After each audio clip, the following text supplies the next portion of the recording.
কয় তারিখ জমা দিয়েছেন বললেন?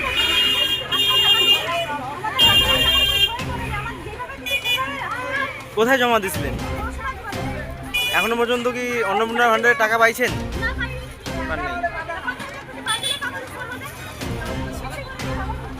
মানে কাগজের কাজ করেনি এখনো পর্যন্ত। আপনারা এখন কি চাচ্ছেন?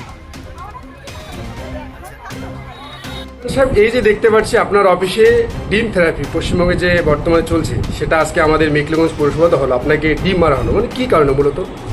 ডিম মারা পশ্চিমবঙ্গে বিভিন্ন সময় দেখা যাচ্ছে বিভিন্ন দুর্নীতিতে যারা যুক্ত বা বিভিন্ন দুর্নীতির সাথে বা কোনো সরকারি দুর্নীতির সাথে যুক্ত তাদেরকে ডিম থেরাপি করা হচ্ছে। পশ্চিমবঙ্গের একটা কালচার বলে বলবো, এখন নতুন একটা কালচার শুরু হয়েছে ডিম থেরাপি। ডিম থেরাপিকে আমার ইচ্ছা হচ্ছে কোনো আইনের শাসন বলেছিল, এখানে কিন্তু আইনের কী শাসন দেখাই যাচ্ছে, যে যেখানে পারছে যাকে দেখে ডিম দিয়ে একটা ডিম থেরাপি নাম দিয়েছে নতুন পশ্চিমবঙ্গের এই কালচারের নাম ডিম থেরাপি। তো আজকে মেখলিগঞ্জ পৌরসভায় সকালে কিছু অন্নপূর্ণা ভান্ডার যারা অ্যাপ্লাই করেছিল তারা মেখলিগঞ্জ মিউনিসিপ্যালিটিতে আছে। অন্নপূর্ণা ভান্ডার নিয়ে বলার আগে আমি বলি, অন্নপূর্ণা ভান্ডার মেখলিগঞ্জ পৌরসভার বা বিভিন্ন পৌরসভার এসডিও পৌরসভার এক্সিকিউটিভ অফিসারকে এই চার্জটা দিয়েছে যে অন্নপূর্ণা ভান্ডার সম্পর্কিত যা যা আপনাদের সমস্যা, মানে যা যা করার, যা যা করণীয় মিউনিসিপ্যালিটির রেসপন্সিবিলিটি, সেগুলো এক্সিকিউটিভের তত্ত্বাবধানে, এক্সিকিউটিভ অফিসারের তত্ত্বাবধানে হবে। আমাদের মিউনিসিপ্যালিটিতেও সেভাবে এক্সিকিউটিভ অফিসারের তত্ত্বাবধানে হচ্ছিল। কিন্তু আমি গতকাল শুনতে পারি যে অনেকের নাকি ব্যাংকে বেনিফিশিয়ারি অ্যাকাউন্টে টাকা ক্রেডিট হয়নি, অ্যামাউন্ট ক্রেডিট হয়নি 3000 টাকা। আমি এসডিওকে ফোন করি, এসডিওর কাছে ফোন করে আমি লিস্ট চাই যে যাদের যাদের ক্রেডিট হয়েছে বা যাদের অ্যাকাউন্টে কারা কারা অ্যাকাউন্টে টাকা পেয়েছে তাদের একটা লিস্ট আমাদের দিন। এসডিও বলেছে যে আমার কাছে কোনো রকম কোনো লিস্ট নেই, আমার কাছে কোনো রকম কোনো ইনফরমেশন নেই। তারপরে আমি এসডিওকে বলেছিলাম তো কারা কারা টাকা পাবে সেটা একটু জানাবো। এসডিওর কাছে সেরকমভাবে কোনো লিস্ট নেই যে কারা কারা টাকা পাবে। এর জন্য আমি মহিলাদের আজকে যারা এসেছিল বেনিফিট, আপনারা ওয়েট করুন। আমাদের মিউনিসিপ্যালিটির যা দায়িত্ব সেটা আমরা 80% কাজ আমরা কিন্তু করে ফেলেছি অলরেডি। 20% যা কাজ বাকি, আমরা আগামী 3 দিনের মধ্যে আমাদের কর্মচারীরা সকল কাজ পুরোপুরি কাজ করে আমরা এসডিও অফিসকে হ্যান্ড ওভার করবো।